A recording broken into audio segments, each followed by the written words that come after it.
नमस्कार, मैं हूं आपके साथ अभिषेक और आप देख रहे हैं हमारा विशेष कार्यक्रम छत्तीसगढ़ बात हमारे साथ। और आज हम बात करेंगे जेएनसी के आंदोलन पर और हो रही उस पर घमासान पर।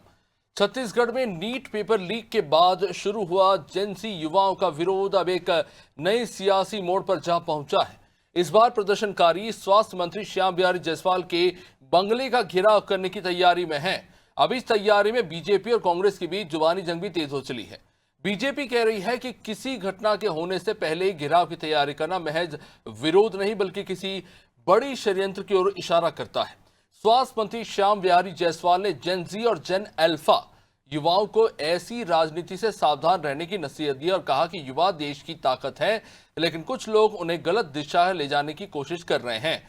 जायसवाल के इस बयान पर कांग्रेस के पूर्व मंत्री अमरजीत भगत ने पलटवार किया। भगत ने बीजेपी पर जिम्मेदारी से बचने का आरोप लगाते हुए कहा कि सरकार को बयानबाजी नहीं बल्कि कार्रवाई करनी चाहिए। भगत ने पूछा कि अगर पेपर लीक हुआ है तो दोषियों को पकड़कर जेल क्यों नहीं भेजा जा रहा। अब सवाल यह है कि युवाओं का प्रदर्शन आखिर किस दिशा में जाता हुआ नजर आ रहा है। क्या सरकार उनकी मांगों पर कार्रवाई करेगी भी या फिर जेन जी का आंदोलन एक बड़ा सियासी मुद्दा बनकर रह जाएगा? इन तमाम सवालों पर जवाब लेंगे, उससे पहले बयानों पर एक नजर। निश्चित रूप से हमारे देश के जो जेन जी हैं, जेन अल्फा हैं, मैं बता दूं कि वही देश है जब युवावस्था में स्वामी विवेकानंद जी ने पूरे विश्व को संदेश दिया। हमारे जेन जी और जेन अल्फा समझते हैं, लेकिन कुछ ऐसे लोग हैं, मैं बताया ना कि अभी कोई घटना हुई नहीं है उसके एडवांस में घेराव की तैयारी। ये क्या है, किस दिशा में जा रहा है, किस दिशा में युवाओं को ले जाना चाह रहे हैं आप? तो निश्चित रूप से इनको सबक मिलेगा और सबक तो हमारी छत्तीसगढ़ की जनता, देश की जनता इनको दे ही चुकी है। और आप सभी जानते हैं कि इनके आका कौन है, कौन लोग हैं जो ऐसा करते हैं। इनकी एक पूरी षड्यंत्रकारी टीम ही है जो ऐसे कामों को करती रहती है। उनका जो बयान है पूरी तरह से राजनीतिक है और केवल अपना दामन बचाने का कोशिश। झारखंड में इस प्रकार की घटना होती है तो भारतीय जनता पार्टी पूरा खड़ा होकर के उसका विरोध करती है, और अगर यहाँ हुई है तो क्यों आप इधर उधर की बात कर रहे हैं? आप कार्रवाई की बात करिए। जो लोग गलत किए हैं उनको पकड़ करके जेल के सलाखों के पीछे भेजिए। आप इस प्रकार का बयान देकर के बच नहीं सकते। तो बात हो रही शिक्षा की, बात हो रही पेपर लीक को लेकर, लेकिन इन सबके बीच में राजनीति भी चलती हुई नजर आ रही है। और जाहिर तौर पर यह भी सवाल उठता है कि आखिर इसके पीछे वाकई जो आरोप लगाए जा रहे हैं, क्या वाकई में षड्यंत्र हो रहा है, या मुद्दों को लेकर जो युवा आज सवाल उठा रहा है कहीं ना कहीं उनके ऊपर कहीं ना कहीं सवाल उठाए जा रहे हैं। समझने की कोशिश करेंगे। रविंद्र सिंह भाजपा प्रवक्ता हमारे साथ, रिंकी पांडे कांग्रेस से अपना पक्ष रखेंगी, रमेश पांडे वरिष्ठ पत्रकार हमारे साथ है। बहुत बहुत स्वागत आप सभी का इस चर्चा में जुड़ने के लिए।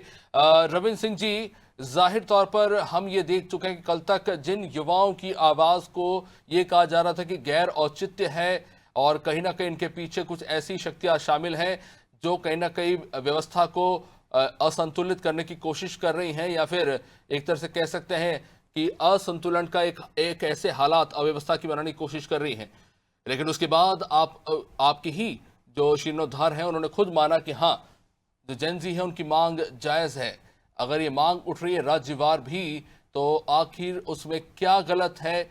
और जहां एक तरफ तो इसे सीजेपी या फिर कह लीजिए जेन जी का आंदोलन बताया जा रहा है, दूसरी तरफ इसको लेकर विपक्षी दलों पर भी आरोप लगाया जा रहा है कुछ ऐसी शक्तियां हैं जो कहीं ना कहीं इसका नाजायज फायदा उठा रही है। क्या औचित्य है इन आरोपों का और इन आरोपों के पीछे का आधार क्या है बीजेपी का? जी, पहले तो सभी को वंदे मातरम, दर्शकों को वंदे मातरम। छत्तीसगढ़ की जो शिक्षा व्यवस्था है वो उच्च स्तर पर चल रही है।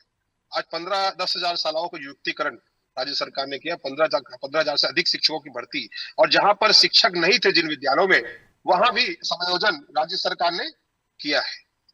आज देखिए बस्तर क्षेत्र में बहुत सारे स्कूलों को फिर से पुनः जीवित किया गया है, शिक्षकों का नियुक्ति किया गया है। आज तकनीकी क्षेत्र में भी सरकार अच्छा कार्य कर रहा है। रही बात जेनजी की, जेनजी एक सब्जेक्ट अलग विषय है। आज अगर कुछ युवा की कुछ मुद्दे है, कुछ विषय है, तो राज्य सरकार कभी भी संवाद करने से पीछे नहीं हटती। युवा के जो भी विषय है वो राज्य सरकार उनके साथ संवाद करने को तैयार है। लेकिन ये जो जंतर मंतर का आंदोलन था, नीट अभ्यर्थी का, लेकिन वो आंदोलन फिर हाईजेक हो गया। कुछ राजनीतिक दल आके वहां पर अपनी राजनीति से रोटी सेकने लग गए, वहां पर आकर विषयांतर हो गया, नेट का विषय ही नहीं रह गया। ये नहीं होना चाहिए।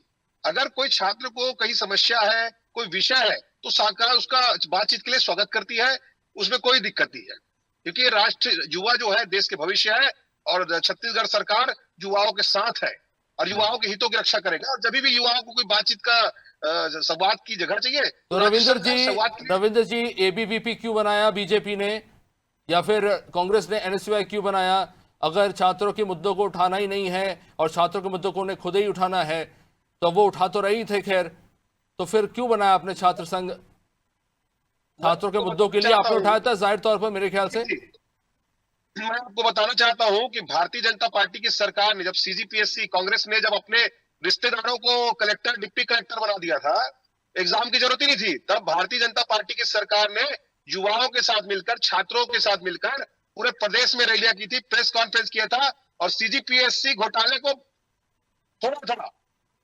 तो उसके चेयरमैन कमलनाथ सुनवानी जी को आज भारतीय जनता पार्टी की सरकार में जेल में है। वो युवाओं के साथ भारतीय जनता पार्टी की सरकार हमेशा रही है, ऐसा कभी भी नहीं हुआ है। और किसी अब अभी का मामला बता रहा हूं, अभी तत्काल अभी जो पेपर लीक हुआ था उसमें तत्काल एसआईटी गठित हो गई, 5 लोग की टीम बन गई, तो रविंद्र जी, गिरफ्तारियां हो गई। जेनजी को बीजेपी किस तरह से देखती है? फिर मेरा वही सवाल है कि जेनजी कौन है बीजेपी के लिए आपके हिसाब से? मैं आपको एक सिंपल डेफिनेशन देता हूं, राष्ट्रभक्त, जेनजी रहे, जवान रहे, बूढ़े रहे, चाहे कुछ भी रहे, राष्ट्र के लिए आपकी अंदर भक्ति होनी चाहिए, क्योंकि राष्ट्र रहेगा तो सब रहेगा। तो उसमें तो सभी आ गए, हम सब आ गए, उसमें तो रमेश पांडे जी भी आ गए, वो जेनजी थोड़ी है। युवाओं का हम स्वागत करते हैं, लेकिन उन युवाओं का स्वागत करते हैं जो देश के साथ है। आंदोलन करिए, सब कुछ करिए, देश सब चीज के लिए। कैसे तय करेंगे आप? मैंने इसलिए तो वही पूछा आपसे कि जेनजी क्या है आपके लिए। पक्ष को पूरा रखने दीजिए तो बात उससे खुल के आएगी। देखिए, आंदोलन करिए, लोकतंत्र में सभी को आंदोलन करने का अधिकार है। विषय अगर सही है तो आंदोलन होना भी चाहिए, लेकिन वो विषयांतर नहीं होना चाहिए। वो देश विरोध की तरफ, खालिस्तानियों को छुड़ाने के लिए, आतंकवादियों को छुड़ाने के लिए, या प्रधानमंत्री नरेंद्र मोदी जी के लिए अपशब्द का उपयोग, ये कौन सी शिक्षा है? इसके किस तरह के जेनजी है कि प्रधानमंत्री जी को ये मारने पीटने की बात कर रहे हैं, संसद को तोड़ने की बात कर रहे हैं, नेपाल बनाने की बात कर रहे हैं? इस तरह के जेनजी का हम स्वागत नहीं करते देश में। हमें वो जेनजी नहीं चाहिए। झारखंड में प्रोटेस्ट हुआ, शांतिपूर्वक हो रहा है, देश के झंडे के साथ कर रहे हैं, ऐसा कोई आवाज नहीं उठा रहा है कि नेपाल बना देंगे। ये सब नहीं चलेगा। ये लोकतांत्रिक देश है, यहाँ शांतिपूर्वक अब मुद्दों पे हमें आंदोलन करना पड़ेगा। उसका देश स्वागत करता है और भारतीय जनता पार्टी की सरकार भी स्वागत करती है। चलिए ठीक है, रिंकी पांडे जी कांग्रेस से हमारे साथ है। रिंकी पांडे जी, जेनजी को लेकर कांग्रेस का क्या अप्रोच है? एक तरफ हम देख रहे हैं कि सीजेपी से लेकर तमाम अलग अलग कह सकते हैं कि युवा संगठन जो है अपनी बात रख रहे हैं, और जैसा कि आरोप लगाया जा रहा है आपके विरोधी दल के द्वारा कि इसका कहीं ना कहीं आप एक राजनीतिक फायदा लेने का लगातार जो है प्रयास कर रहे हैं, चाहे वो पेपर लीक का मामला हो चाहे अन्य मामले हो, लेकिन कहीं ना कहीं इस पर आरोप लग रहा है कांग्रेस पे कि आप इस पर अपनी राजनीतिक रोटियां सेकने की कोशिश कर रहे हैं, क्योंकि उन्होंने वो मुद्दा उठाया, आपने पहले नहीं उठाया। पर जब आपको लगा कि ये मुद्दा अब सबसे बड़ा प्रासंगिक मुद्दा इस देश का बन चुका है, तो तब कांग्रेस को लगा कि चलिए इस मुद्दे पर कहीं ना कहीं हमारे लिए एक राजनीतिक, एक तरह से कह सकते हैं कि फायदा निकल सकता है। ऐसा कुछ नहीं है। राजनीतिक फायदा के लिए हम जाकर के खड़े नहीं हुए बच्चों के साथ में, मुद्दों के साथ हम खड़े हैं, मुद्दों के साथ हम शुरू से खड़े हैं। मैं सबसे पहले आपको बता दूं कि मंत्री जी जो युवाओं को जैन जी और जैन अल्फा कहकर संबोधित कर रहे हैं, तो लेकिन असली सवाल तो ये है कि युवाओं के सवालों का जवाब कौन देगा? प्रदर्शन करना, देखिए प्रदर्शन करना लोकतांत्रिक अधिकार है। अगर सरकार को लगता है कि प्रदर्शन गलत है, प्रदर्शन गलत ढंग से हो रहा है या फिर वहां कहीं कुछ गलत हो रहा है, तो युवाओं से जाकर के बातचीत कीजिए, उनके सवालों का तथ्यात्मक जवाब दीजिए। उन्हें षड्यंत्रकारी कहना समाधान नहीं है। आप किसी को भी षड्यंत्रकारी कह दे रहे हैं। और राष्ट्रवाद की जहां तक बात करते हैं तो मैं इनको याद दिला दूं, जिस ये आंदोलन की बात करें ना, उसी आंदोलन में कुछ युवा जो है वो झंडा लेकर के, तिरंगा झंडा लेकर के खड़े थे, उन पर ये AK-47 चलाए हैं। इन्होंने चलाए थे कि नहीं बता दें? ये राष्ट्रवाद है? आखिर वो भी तो झंडा लेकर जो खड़े हुए हैं, तिरंगा झंडा लेकर के, वो राष्ट्र, क्या उनमें राष्ट्रभक्ति नहीं थी? अगर राष्ट्रभक्ति नहीं होती तो तिरंगा झंडा लेकर क्यों खड़े होते? जन गण मन वहां पे चल रहा था, उस टाइम आपके लोगों ने क्या किया? उन पर डंडे बरसाए। वहां पर पर जो लड़कियां थी, रिंकी उनके जी, कपड़े फाड़े गए। तो रिंकी अगर जी, आंदोलन की बात रिंकी करेंगे जी, तो जो बहुत सारी स्टूडेंट्स बातें प्रोटेस्ट निकल कर रहे करके थे, आएगी। लेकिन जो जैन अल्फा देखिए, प्रोटेस्ट मैं कर रहा बता था, जो उन्होंने अपने जो पॉइंट बाय इन्होंने पॉइंट मुद्दे रख दिए कि हमें क्या क्या, हम किन मांगों को लेकर प्रदर्शन कर रहे हैं।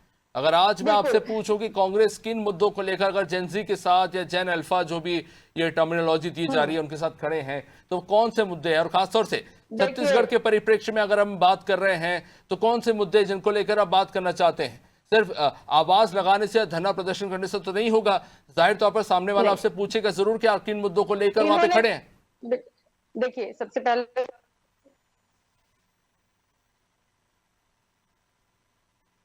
जो कहा घटना की बात कि जो ये घटना कर रहे थे, इसमें जाकर के इनको आंदोलन करना गलत है या प्रदर्शन करना गलत है या ये लोग जाकर के सहयोग करते, तो मैं आपको एक बात बता दूं कि घटना होने के बाद अगर कोई काम हो रहा है तो वो किसी काम का नहीं है। अगर विद्यार्थियों को लगता है कि घटना की आशंका है, कोई शिकायत है, तो उस शिकायत को सुनना, उसका समाधान सुनना, ये सरकार का काम है। सरकार को पारदर्शी अपनी व्यवस्था बनानी पड़ेगी ताकि उनका जो भरोसा है वो जीत सके। ऐसे किसी पर भी आरोप लगा देना सही नहीं है। कांग्रेस, देखिए, कांग्रेस युवाओं को आंदोलन के लिए कभी नहीं उकसाई है, वो केवल मुद्दों के साथ जाकर के खड़ी रही है। कांग्रेस कह रही है कि आप अगर कहीं कुछ गलत हुआ तो आप जांच कीजिए, जांच करिए, जो दोषी मिले उस पर कार्यवाही करिए, लेकिन विद्यार्थियों के भविष्य के साथ खिलवाड़ मत करिए। अगर वो किसी मुद्दे को लेकर के जा रहे हैं तो उन्हें भाई उस चीज की आशंका है, वो घटना का इंतजार नहीं करेंगे कि घटना हो जाए उसके बाद जाए। घटना तो होती है, उसके बाद लोग जाते ही हैं, उसके बाद तो हो हल्ला होता ही है। आप क्या कर लेते हैं? उसके बाद तो जांच करते हैं, पकड़ करके कोई मिल गया कार्रवाई, लेकिन उसके पहले अगर उनको आशंका हो रही है तो वो प्रदर्शन कर रहे हैं। और हम यही चाहते हैं कि उनकी जो मुद्दे हैं उन मुद्दों को आप बातचीत करें, सुने, बातचीत करेंगे, संवाद मैं करेंगे, इस पे लौटूंगा जरूर रिंकी जी बात की करेंगे उनसे, तो वो क्यों प्रदर्शन विपक्ष करेंगे? कितना किसी को विपक्ष शौक इतना तो नहीं है सशक्त प्रदर्शन रहा करने का? छात्रों के मुद्दों को उठाने को लेकर, और सरकार कहाँ नाकाम रही, इस पे आऊंगा जरूर। रमेश पांडे जी काफी देर से इंतजार कर रहे हैं। रमेश जी, मैं एक बात पर तो सीधे तौर पर बिल्कुल स्पष्ट हूं कि ये मुद्दा जो अब ना सिर्फ छत्तीसगढ़ बल्कि पूरे देश के तमाम राज्यों के लिए शिक्षा का मुद्दा जो अब इतना प्रचलित और कह सकते हैं कि एक प्रखंड मुद्दा बन चुका है, जहां पर अब तमाम राजनीतिक दल अपने आप को असुरक्षित या कह सकते हैं कि उनके पास स्पष्ट शब्दावली नहीं है इसको जवाब देने के लिए। उसका कारण यही है कि उन्होंने लंबे समय से इसको लेकर काम नहीं किया, और काम करने के लिए जिन लोगों ने आवाज उठाई वो वही स्टेक होल्डर्स हैं जो सालों से इसको भोगते हुए आ रहे हैं, चाहे वो स्कूल्स की बात हो, चाहे कॉलेजेस की बात हो, और चाहे पूरी की पूरी एग्जामिनेशन सिस्टम की बात हो। अब कहीं ना कहीं इनके पास जवाब सूझ नहीं रहा, तो एक दूसरे के ऊपर एक तरह से कह सकते हैं कीचड़ उछालने का काम चल रहा है। रमेश जी, आप किस तरह देख रहे हैं इसे? अभिषेक जी, आपको नमस्कार, हमारे दोनों विद्वान पैनलिस्ट साथियों को नमस्कार, और लोकप्रिय जो आपके दर्शक हैं उनको नमस्कार। मैं बात को थोड़ा सा बहुत गंभीरता से समझाने की कोशिश करूंगा। अभी रवीन जी ने कहा कि छत्तीसगढ़ में शिक्षा विभाग बहुत अच्छा काम कर रहा है, युक्ति युक्तकरण कर दिया गया। युक्ति युक्तकरण का मतलब होता है जुगाड़ करना। ये देश और शिक्षा व्यवस्था जुगाड़ से नहीं चलने वाली है। कम से कम भाई रिक्तियों की तो पूर्ति कर दीजिए, आप नए पदों का सृजन मत करिए, लेकिन जो रिक्ति विभाग में पड़ी हुई है उसको पूरा करिए, उसमें जो जेन जी हमारा है वो समायोजित होगा। आप युक्ति युक्तकरण करते हैं, उसमें एक भी जेन जी का समायोजन नहीं होना है, और ये युक्ति युक्तकरण से कितने दिन काम चलेगा? तो ये गलती तो ये है, और गलत फहमी में दोनों पार्टियां न रहें, न भारतीय जनता पार्टी गलत फहमी में रहे, न ही कांग्रेस पार्टी गलत फहमी में रहे। ये जेन जी का जो आंदोलन है ये तीसरी वेव है। अगर भाजपा या कांग्रेस उसके साथ होती या उनके मुद्दों को हल कर लेती तो आज उनको आंदोलन न करने पड़ता।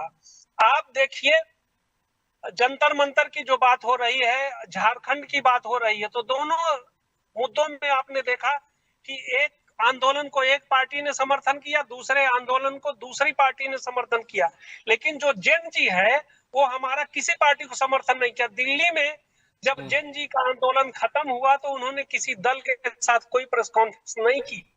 झारखंड में जब जेन जी का आंदोलन खत्म हुआ तो उन्होंने किसी दल के साथ प्रेस कॉन्फ्रेंस नहीं किया। तो दोनों पार्टियां समझ लें कि इनको कोई फायदा नहीं मिलने वाला है। और जेन जी का जो वाकई में है, जैसे मैं एनटीए की बात कर रहा हूँ, नीट पेपर लीक की बात कर रहा हूँ। तो नीट पेपर लीक इस साल नहीं हुआ, पिछली बार भी हुआ था। पिछली बार भी सीबीआई जांच का आदेश दिया गया था, रिजल्ट 0 आया। इसके पहले भी कांग्रेस के टाइम में भी पेपर लीक होते रहे, रिजल्ट 0 आया। तो अब जनजी हुआ है, किसके पास जाए? न कांग्रेस के पास समाधान है, न भारतीय जनता पार्टी के पास समाधान है। तो भारत लोकतांत्रिक देश है, उसमें एक ही तरीका बचता है कि अब जो काम कांग्रेस या बीजेपी नहीं कर पा रही है, उसको छात्र या नौजवान या युवा खुद आगे आकर के आंदोलन के जरिए अपनी बात को पहुंचाने की कोशिश कर रहे हैं।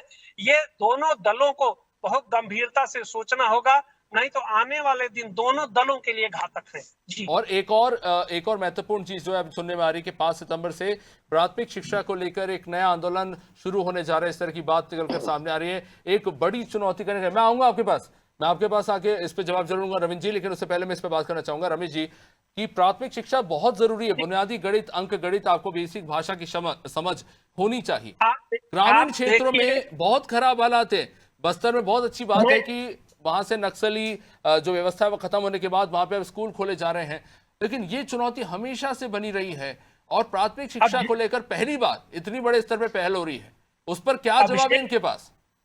अभिषेक जी, पूरे देश में, किसी एक राज्य की मैं बात नहीं कर रहा हूँ, पूरे देश में जो प्राथमिक सरकारी शिक्षा व्यवस्था है वो पूरी तरह से बर्बाद हो चुकी है। छत्तीसगढ़ जैसे राज्य में अगर मैं बात करूं तो आप आए दिन देखते होंगे कि स्कूल में टीचर शराब पी करके बैठा हुआ है, स्कूल में टीचर बच्चियों के साथ गलत हरकतें कर रहे हैं। तो आप देखिए कि प्राथमिक विद्यालयों की शिक्षा व्यवस्था आप कहाँ ले जा रहे हो, किस लेवल पे ले जा रहे हो? तो ये तब की व्यवस्था है जब देश को आजाद हुए 80 साल हो चुके हैं। तो आप जब कोई एक लेवल की कोई काम नहीं कर पाते हो, आप देखो प्राइवेटाइजेशन शिक्षा व्यवस्था में किस तरह से हावी है, और प्राइवेट स्कूलों में शिक्षा कितनी महंगी है। सामान्य आदमी उसमें अपने बच्चों को पढ़ा नहीं सकता है।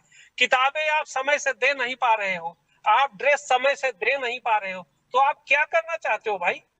क्या व्यवस्था देना चाह रहे हैं? हम तो, मैं कहूंगा कि हम शायद थोड़े किस्मत वाले रहे, हमारे शिक्षक बहुत अच्छे थे और माँ बाप भी इस मामले में कि हमें ठीक ठाक शिक्षा मिली। रविंद्र सिंह जी, इसी पे आना चाहूंगा। जो प्राथमिक शिक्षा को लेकर एक बड़ी चुनौती लंबे समय से रही है, और इसमें मैं एक अच्छी बात भी जोड़ना चाहूंगा। आपको याद करना चाहिए, अटल बिहारी वाजपेयी ने सर्व शिक्षा अभियान शुरू ही इसलिए किया था, गांव गांव तक शिक्षा पहुंचे, हर एक बच्चे को, किसी भी समाज से, किसी भी वर्ग से, किसी भी जाति से आने वाले बच्चे को कम से कम प्राथमिक शिक्षा 14 साल की उम्र तक मिले। आखिर उसके आज क्या हालात हैं, क्या इस पे गौर नहीं करना चाहिए? हम एक तरह से हम कह सकते हैं कि उन्होंने एक अच्छी शुरुआत की, लेकिन हम उसे आज कहां पे ले आए, इस पर भी कहीं ना कहीं बात होनी चाहिए। रविंद्र जी, मैं सभी प्रश्न का जवाब देता हूं, एक एक करके देता हूं।